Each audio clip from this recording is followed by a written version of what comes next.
શ્રી ગણેશાય નમઃ. કૃષ્ણ કનૈયા લાલ કી જય. ભાગવત ભગવાનની જય. સ્કંદ ત્રીજો. તપ વડે પ્રસન્ન થયેલા શ્રી નારાયણના દર્શન. તપ વડે પ્રસન્ન થયેલા શ્રી નારાયણના દર્શન કરીને બ્રહ્માજીએ લોકસૃષ્ટિની રચનાની ઈચ્છાથી કરેલી સ્તુતિ વિશે હવે કહેવાશે.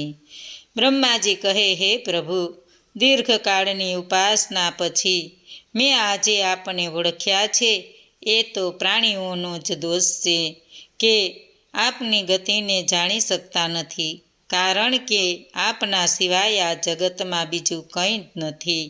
જો કે બીજી વસ્તુઓ દેખાય તે ખરી, પણ તે સત્ય નથી, કેમ કે માયાના જગતમાં બીજું કંઈ જ નથી.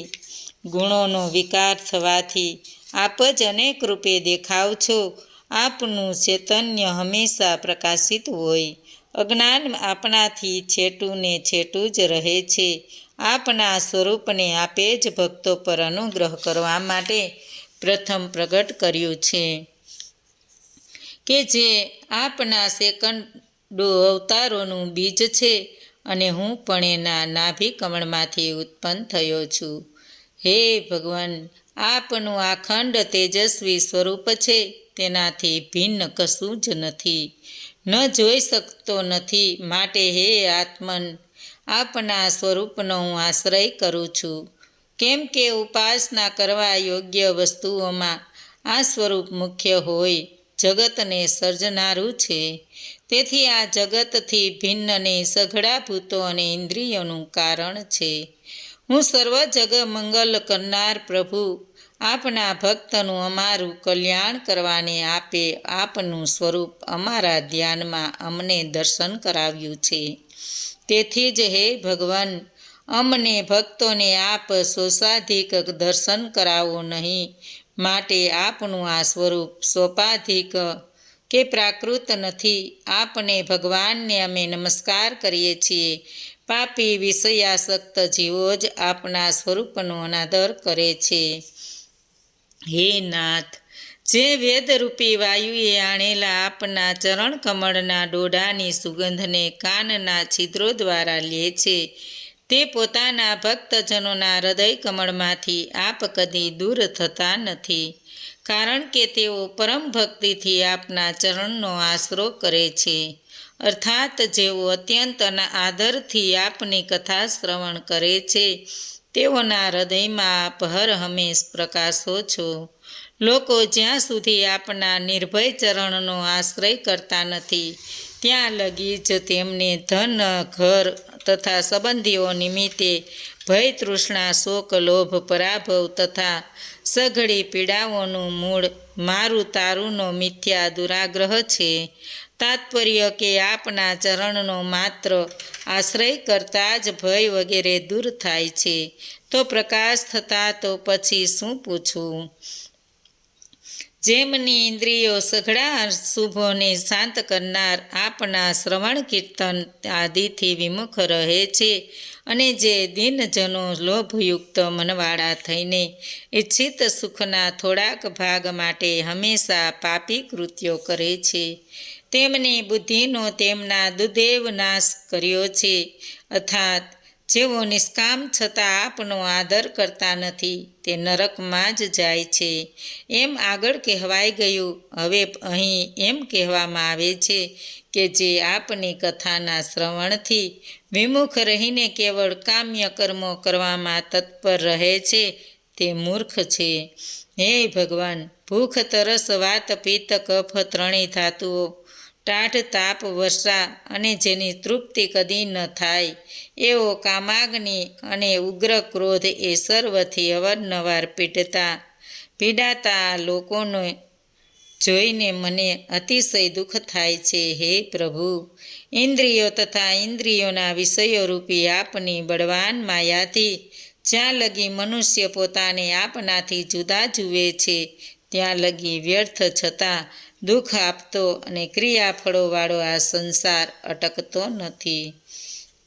હે દેવ, ઋષિઓ પણ આપના કથા પ્રસંગોથી વિમુખ રહે છે તો તે પણ આ સંસારમાં જન્મ મરણાદિ પામે છે.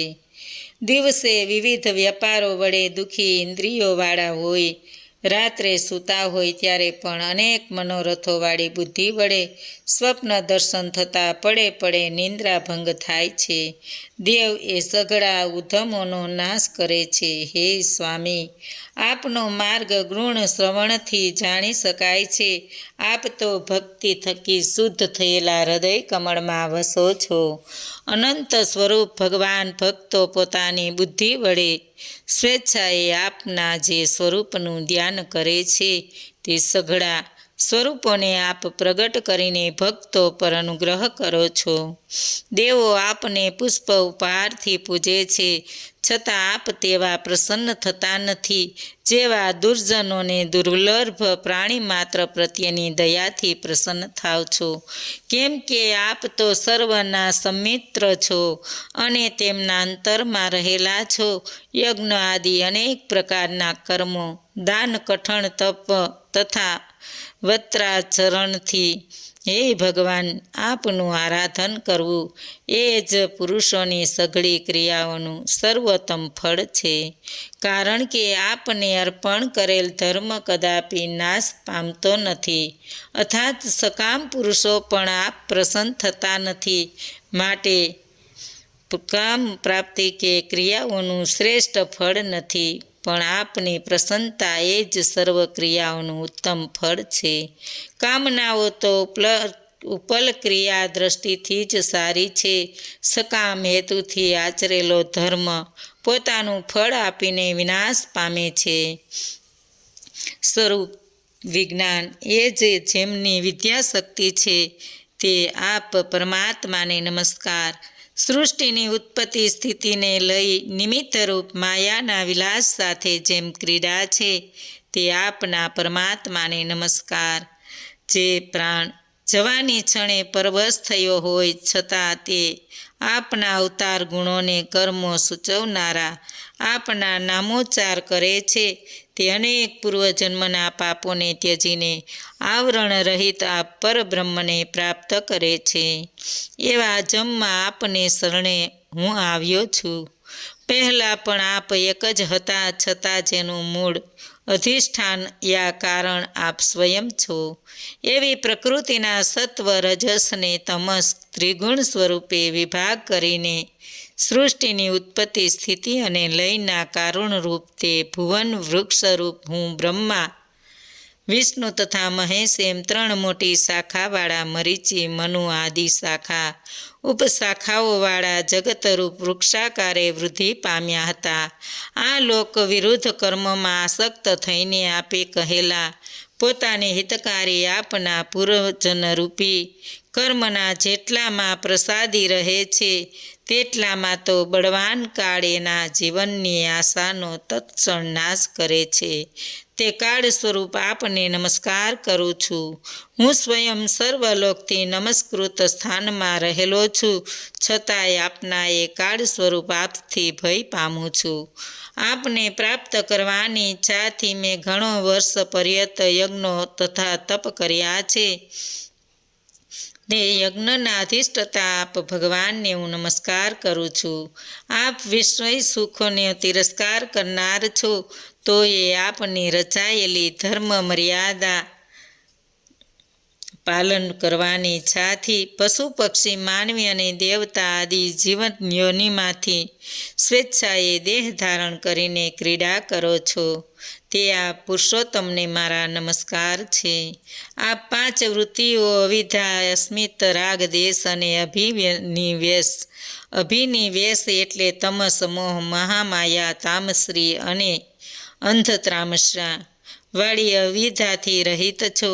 છતાં સમસ્ત લોક સ્થિતિનો પોતાના ઉદરમાં લય કરી દઈને ભયંકર તરંગમાળાવાળા પ્રલય સમુદ્રના જળમાં પૂર્વકલ્પની કર્મ પરંપરાથી શ્રમિત જીવોને વિશ્રામ આપવાને માટે શેષનાગની સપ્યા સ્પર્શ જેમાં અનુકૂળ હોય છે એવી યોગ નિંદ્રા ધારણ કરો છો.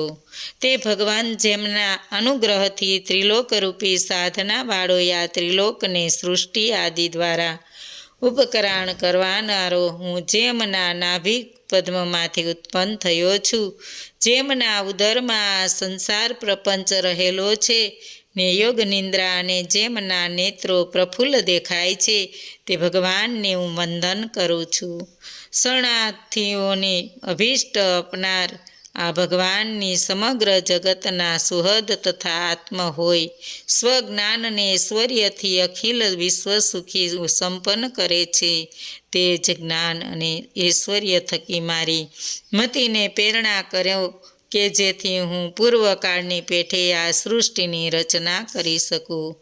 આ ભગવાન લક્ષ્મી દેવી સહિત ગુણયુક્ત અવતારો ગ્રહણ કરીને જે કર્મ કરશે તે કર્મમાં તેમને પોતાના પ્રભાવવાળી આ સૃષ્ટિને તેમની આજ્ઞાથી સર્જતા છતાં મુજ મનને લીન રાખો કે જેથી હું સૃષ્ટિ રચના કર્મમાં આસક્તિથી તથા સૃષ્ટિ રચનાથી ઉત્પન્ન થયેલા વૈષમ્ય આદિ પાપોથી આઘોજ રહી શકું. નાર જળમાં સૂતેલા તથા અનંત શક્તિવાન જે પરમ પુરુષની મહતત્વરૂપ ચિત્તનો અભિમાની દેવ હું ઉત્પન્ન થયો છું. તે ભગવાન સ્વયં સ્વભૂત રૂપભૂત આ વિચિત્ર વિશ્વનો જ્યારે હું વિસ્તાર કરું ત્યારે વેદના અવયવરૂપ મારી વાણીના ઉચ્ચારણનો વિનાશ ના કરો. હું સૃષ્ટિ રચના કરું ત્યારે મારું વેદનું વિજ્ઞાન નાશ ન પામું તથા વૃદ્ધિ પામેલા પ્રેમયુક્ત મંદ મંદ હાસ્યથી પોતાના નેત્ર કમળને વિકસાવવા અને અતિશય કૃપાળુ આ પુરાણ પુસ્તક ભગવાન વિશ્વની ઉત્પત્તિ માટે તથા અમારા પર કૃપા કરવાને માટે શેષનાગની સપ્યા પરથી ઉઠીને સુમધુર વાણીથી અમારો ખેદ દૂર કરો. મૈત્રેયજી કહે, આ રીતે તપ ઉપાસના વિદ્યા અને ચિત્તની એકાગ્રતા રૂપ સમાધિથી પોતાની જેમનાથી ઉત્પત્તિ થઈ હતી એવા પ્રભુના દર્શન કરીને મન વચનની શક્તિ થકી તેમની પ્રાર્થના કરી બ્રહ્મદેવ શ્રમિત માનવીની જેમ વિરામ પામ્યા. પછી મધુસૂદન ભગવાન સૃષ્ટિ રચના જ્ઞાન અર્થ ખેદ પામતા બ્રહ્માજીના વિચારને જાણીને પ્રલયકાળના તે જળ વડે દુઃખી મનવાળા બ્રહ્મદેવનો ગંભીર વાણીથી મોહ દૂર કરતા હોય તેમ ભગવાનને કહે છે, હે વેદજ્ઞ, તમે ખેદ પામીને આળસ કરશો નહીં. તમે મારી જે સૃષ્ટિ કરો છો તે મેં જાણ્યું છે. તમે હજી વધુ તપસ્યા અને મારા આશ્રયવાળી ઉપાસના કરો જેથી હે બ્રહ્મન તમે લોકોને હૃદયમાં પ્રગટ જોશો. પછી ભક્તિયુક્ત અને સમાધિનિષ્ઠ તમે સ્વયંમાં ને લોકોમાં મને વ્યાપ્ત જોશો. જ્યારે લોકો પોતાના પંચભૂતો ઇન્દ્રિયો તથા ઇન્દ્રિયોના વિષયો અને અંતઃકરણ એ સર્વથી રહિતને મારાથી અભિન્ન જુએ છે ત્યારે મુક્તિ પામે છે. અનેક કર્મનો વિસ્તાર કરીને અનેક પ્રકારની પ્રજાઓ સર્જવાની ઈચ્છા છતાં તમારું ચિત્ત એક સ્થળે આસક્ત હશે તો એ મોહ પામતું નથી. આ તમારા પરની મારી કૃપાનું ફળ છે. વળી અતિ પાપી રજોગુણ તમને આદ્ય ઋષિને બંધનમાં બાંધી શકતો નથી, કેમ કે લોક સૃષ્ટિ કરતાં એ તમારું મન મારામાં જ સંલગ્ન રહે છે. પ્રાણી માત્રને માટે જાણવું મુશ્કેલ બને એવા મને તમે જાણ્યો છે, કેમ કે પંચભૂતો મન ઇન્દ્રિયો તથા ઇન્દ્રિયોના વિષયો એ સર્વથી મને નોખો તેમના સાક્ષી તરીકે સમજ્યા છો. તમે કમળ નાળને માર્ગે કમળનું મૂળ શોધતા હતા અને આ કમળનો કોઈ આધાર હશે કે નહીં એ પ્રમાણે તમને મારા વિશે સંચય થયો ત્યારે મેં મારા સ્વરૂપનું તમને દર્શન દીધું. હે બ્રહ્માજી, તમે મારી કથાયુક્ત જે સ્તુતિ પ્રાર્થના કરી અને તમને તપ કરવાની શ્રદ્ધા થઈ તે તમારા પ્રત્યેની મારી કૃપા છે. તમારું કલ્યાણ થાઓ, હું તમારા પર પ્રસન્ન થયેલો છું. કેમ કે હું તમારા પ્રત્યેકની મારી કૃપા છે. તમારું કલ્યાણ થાઓ. ગુરુમય જણાવું છું, છતાં તમે લોકોને સર્જવાની ઈચ્છાથી મને નિર્ગુણ તરીકે જ વર્ણવીને મારી સ્તુતિ કરી છે. જે મનુષ્ય તમે કરેલી સ્તુતિથી નિત્ય મારી સ્તુતિ કરીને મને ભજશે, તેના પર સઘળી કામનાઓ અને મનોરથો પૂર્ણ કરવાને સમર્થ હું સત્વર પ્રસન્ન થઈશ. તત્વજ્ઞાતાઓનો આવો મત છે કે વાવ, કુવા કે દેવ મંદિરો બાંધવાથી, તપદાન, યજ્ઞો તથા યોગ સમાધિથી જે ફળ મળે છે તે પણ મારી પ્રસન્નતા જ છે. હે બ્રહ્મદેવ, હું આત્માઓનો એ આત્મા છું, તેથી સઘળી પ્રિય વસ્તુઓ કરતાં પણ અતિ પ્રિય છું તથા નિર્દોષ છું. મારા માટે મારા પર પ્રીતિ કરવી, કારણ કે હે દેહાદી સર્વ પદાર્થો માત્ર મારે માટે જ પ્રિય છે. હવે સૌનો આત્મા હું જેનું કારણ છું, એવા સર્વ વેદમય તમારા પોતાના જ વડે તમે આ ત્રિલોકને અને જે પ્રજાઓ મારામાં રહેલી છે તે પૂર્વની જેમ સર્જો. મૈત્રેય મુનિ કહે, પ્રકૃતિ પુરુષના નિયંતા તે, જેમની નાભીમાં કમળ ઉત્પન્ન થયેલું એવા તે ભગવાન બ્રહ્માને એમ સૃષ્ટિ સંબંધી જણાવીને વર્ણવીને ભગવાન શ્રી નારાયણ સ્વરૂપે ત્યાંથી અલોપ થઈ ગયા. વિદુરજીના કાળ વિશેના પ્રશ્નના ઉત્તર કહેવાને પ્રાકૃત વગેરે વિભાગથી 10 પ્રકારે ઉત્પન્ન થયેલી સૃષ્ટિ માટે આ અધ્યાયમાં કહેવામાં આવે છે. વિદુરજી પૂછે છે, હે મુનિવર મૈત્રેયજી, ભગવાન અલોપ થયા પછી સૃષ્ટિ સામર્થ્ય મેળવેલ લોકોના પરમ પિતામહ બ્રહ્માજીએ શારીરિક તથા માનસિક એમ કેટલી જાતની પ્રજાનું સર્જન કર્યું. હે ભગવાન, એ સિવાયના મારા પ્રશ્નના ઉત્તરો આપ મને ક્રમશ કહો તથા અમારી સઘળી શંકાઓ દૂર કરો. સૂત પુરાણી કહે, હે સોનક, વિદુરજીની વિનંતી સાંભળીને મૈત્રેય મુનિ સર્વ પ્રશ્નોના ક્રમ પ્રમાણે ઉત્તરો આપવા લાગ્યા. મૈત્રેયજી કહે, અજમમાં પ્રભુએ જે કહ્યું તે જ મુજબ બ્રહ્માજીએ શ્રી હરિના મનને લગાડી દેવામાં 100 વર્ષ પર્યંત તપ કર્યું. તે પછી બ્રહ્માજીએ જોયું કે પોતે જેમાંથી ઉત્પન્ન થયેલા તે કમળ તથા જળ પ્રલયના વાયુથી કંપે છે, તેથી તે જળ સહિત વાયુ પી ગયા. કેમ કે વૃદ્ધિ પામેલા તપને કારણે અને પરમાત્મા સંબંધી જ્ઞાન ઉપાસનાને લીધે તેમનું વિજ્ઞાન ઘણું વધ્યું હતું. પછી તેઓ પોતે જેના પર બેઠા હતા તે આકાશવ્યાપી પદ્મ સામે જોઈ તેમણે વિચાર્યું, આ કમળ વડે જ હું લય પામેલો સૌ લોકોનું પ્રથમ સર્જન કરીશ. આમ વિચારીને શ્રી હરિએ સૃષ્ટિ કર્મમાં જેમને પ્રેરણા કરી હતી એવા બ્રહ્મા તે કમળ કોષમાં પ્રવેશ્યા. તે એક કમળના ત્રિલોકના રૂપાંતર 3 વિભાગ કર્યા, કારણ કે તે કમળ 14 ને તેનીથી એ વધુ લોકના રૂપમાં પણ વિભાગ કરી શકાય તેવું હતું.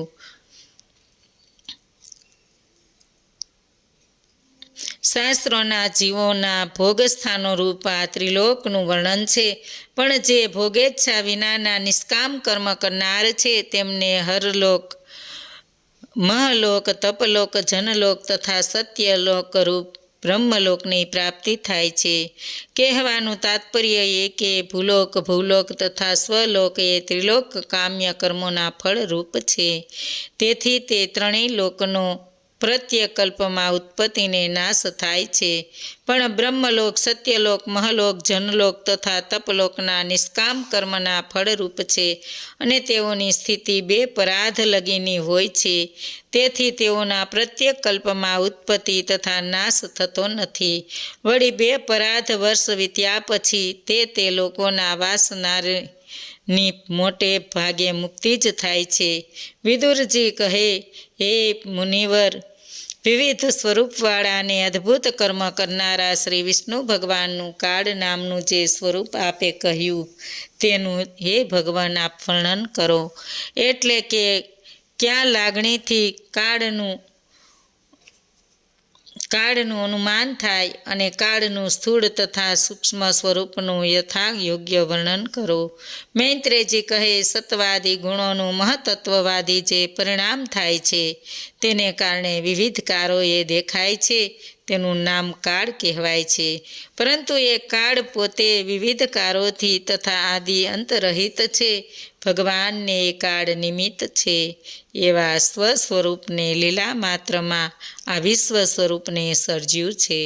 પૂર્વકાળે આ વિશ્વ શ્રી વિષ્ણુ ભગવાનની માયામાં લીન થઈને માત્ર બ્રહ્મરૂપે જ રહ્યું હતું. તેનું ભગવાને અવ્યક્ત સ્વરૂપના કાળરૂપી નિમિત્તથી પોતાના નોખા સ્વરૂપે પ્રગટ કર્યું છે. વળી આ વિશ્વ વર્તમાનમાં જેવું છે તેવું જ પૂર્વે ભૂતકાળમાં પણ હતું અને ભવિષ્યમાં હવે પછી એ હશે. આ સૃષ્ટિ 9 પ્રકારની છે અને પ્રાકૃત તથા વિકૃત ભેદથી તો 10મી સૃષ્ટિ એ જ છે. આ તથા સૃષ્ટિનો પ્રલય પણ કાળથી, દ્રવ્યથી તથા ગુણોથી એમ 3 રીતે થાય છે. કહેવાનું તાત્પર્ય એ કે પ્રાકૃત વૈકૃત ઉભયની આ 10મી સૃષ્ટિને કૂર્મા સૃષ્ટિ કહે છે. અહીં આદિ અંતર રહિતપણું કહ્યું છે. કેવળ જે પ્રલય કાળથી થાય છે તે નિત્ય પ્રલય જ છે. દ્રવ્ય સંકર્ષણના મુખના અગ્નિ વગેરેથી જે પ્રલય થાય છે તે નૈમિતિક પ્રલય છે અને પોતાના કાર્યને ગળી જતા ગુણોથી જે પ્રલય થાય છે તે પ્રાકૃતિક પ્રલય છે. શ્રી હરિથી સત્વ આદિ ગુણોની વિષમતા થઈ તેનાથી મહત્તત્વની સૃષ્ટિ થઈ. બીજી સૃષ્ટિ હમ છે જેથી પંચભૂતો, જ્ઞાનેન્દ્રિયો, દેવો, મન તથા કર્મ ઇન્દ્રિયો ઉત્પન્ન થાય છે. શબ્દ આદિ પંચ તત્વમાત્રા તન્માત્રાઓમાં સર્ગ ત્રીજી સૂક્ષ્મ ભૂત સૃષ્ટિ છે. જે જ્ઞાનેન્દ્રિય તથા કર્મ ઇન્દ્રિય તે 5 સ્થૂળ પંચભૂતોને ઉત્પન્ન કરે છે. ચોથી ઇન્દ્રિય સૃષ્ટિ છે જે જ્ઞાનેન્દ્રિય તથા કર્મ ઇન્દ્રિય છે. 5મી સાત્વિક અહંકારના કાર્યરૂપ વૈકારિક સૃષ્ટિ છે જે દેવ સર્ગ કહેવાય છે. મન પણ તે જ સૃષ્ટિ રૂપ છે. અર્થાત આ વૈકારિક સૃષ્ટિમાં ઇન્દ્રિયોના અહંકારથી દેવો અને મન સૃષ્ટિનો સમાવેશ થાય છે. હે વિદુરજી, છઠ્ઠી તામસી સૃષ્ટિ પંચ વિભાગવાળી અવિધાની છે જે અવિધા જીવોને વિક્ષેપ અને આવરણ કરનારી છે. આ છયેયને પ્રાકૃતિક સૃષ્ટિઓ કહે છે. હવે વૈકૃતિ સૃષ્ટિઓ વિશે સાંભળો. બ્રહ્મ સ્વરૂપ ભગવાનની લીલાનું જ્ઞાન સંસ્કારને દૂર કરે છે માટે તે સાંભળો. 7મી સૃષ્ટિ મુખ્યત્વે સર્વ સ્થાવરોની છે. એ 6 પ્રકારની છે: વનસ્પતિ, લતા, ઔષધિઓ, વાંસ, વૃક્ષો તથા વિરુદ્ધ. એ બધાનો આહાર તથા સંસાર ઊંચે જાય છે. તેમાં ચૈતન્ય છે ખરું, પણ તે બધું અષ્ટપષ્ટ છે. તે કેવળ આંતરિક સ્પર્શને જ જાણે છે, બાહ્ય સ્પર્શને જાણતા નથી. અને અવ્યવસ્થિત પરિણામ વગેરે વિવિધ ભેદોવાળા હોય છે. એટલે કે પુષ્પ વગેરે ફળ તે વનસ્પતિ ફળ આવે છે ને પછી નાશ પામે તે ઔષધિ. જેને ઉપર ચડવાને અન્ય આધાર જોઈએ તે લતા. જેની છાલમાં સાર હોય તે વાંસ. આદિ તબકસાર જે કઠણ હોય, અન્યના આધાર વગર રહી શકે તેવા છોડોને વિરુદ્ધ, ને જેમાં ફૂલ આવ્યા પછી ફળ આવે તે વૃક્ષ. 8મી સૃષ્ટિ પશુ પક્ષીઓની છે. તેના પ્રકાર 28 છે. એ પશુ પક્ષી અજ્ઞાન હોય છે તે તમોગુણી હોય. તેમને કેવળ આહારનું જ જ્ઞાન હોય છે. સૂંઘીને તે સારી વસ્તુને ઓળખે છે, લાંબુ જ્ઞાન હોતું નથી. હે વિદુરજી, પશુ પક્ષીઓના 28 ભેદ આ પ્રમાણે છે: ગાય, બળદ, ભેંસ, પાડો, કાળો મૃગ, બકરું, રોજ, ભૂંડ, રૂરું, મૂગ, ઘેટું, ઊંટ એ 9 ખરીવાળા પશુ છે. ઘોડા, ગધેડા, ખચ્ચર, ઘોડો,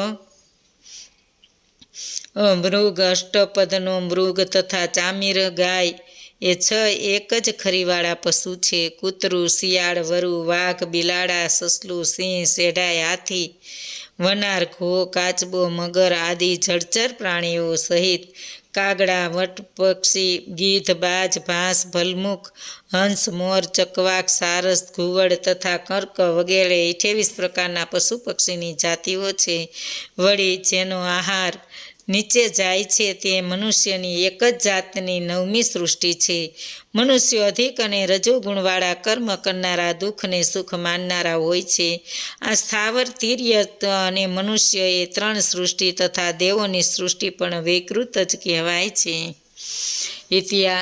ઇન્દ્રિયોના અધિષ્ઠતા દેવ સૃષ્ટિ જે વૈકારિક સૃષ્ટિ છે તે પ્રથમ પ્રાકૃતિ સૃષ્ટિઓમાંથી કહી છે. હવે સનતકુમાર વગેરેની જે કુમાર સૃષ્ટિ છે તે પ્રાકૃત તથા વિકૃત એમ 2 પ્રકારની છે. જે વિકૃત દેવ સૃષ્ટિ કહી તે 8 જાતની છે. દેવો, પિતૃઓ, અસુરો, ગંધર્વો, અપ્સરાઓ, યક્ષો, રાક્ષસો, ભૂતો, પિશાચો, સિદ્ધો તથા ચારણો, વિદ્યાધરો અને કિન્નરો આ 10 સૃષ્ટિનો બ્રહ્માજીએ રચેલી છે. હવે વંશો તથા મન્વંતરો વિશે કહીશ. અમોધ સંકલ્પવાળા આત્મા શ્રી વિષ્ણુ રજોગુણ સ્વીકારી કલ્પના વગેરે સમયે સૃષ્ટિ કરતા બ્રહ્માજીના સ્વરૂપે થઈને સૃષ્ટિના રૂપમાં પોતાની રચના કરે છે. આ જગતમાં અદ્ભુત શક્તિવાળા સૌના અધિષ્ઠતા પરમ પરમાત્મા હોય. નદીમાં થતા વમળો પેઠે સૃષ્ટિ તથા સંહારનો આદિ તથા અંત વિદ્વજનોને ઈચ્છતા નથી. હે વિદુરજી, દેવો અને અસુરો વગેરે જે આ કલ્પમાં વર્ણવ્યા છે તેઓ જ તેના નામે તથા તે રૂપે બીજા મન્વંતરોમાં હતા. સંસાર આદિ તથા એક રૂપ જ છે. બોલો કૃષ્ણ કનૈયા લાલ કી જય. ભાગવત ભગવાનની જય. આજનું ભાવપુષ્પ શ્રી કૃષ્ણ અર્પણમ.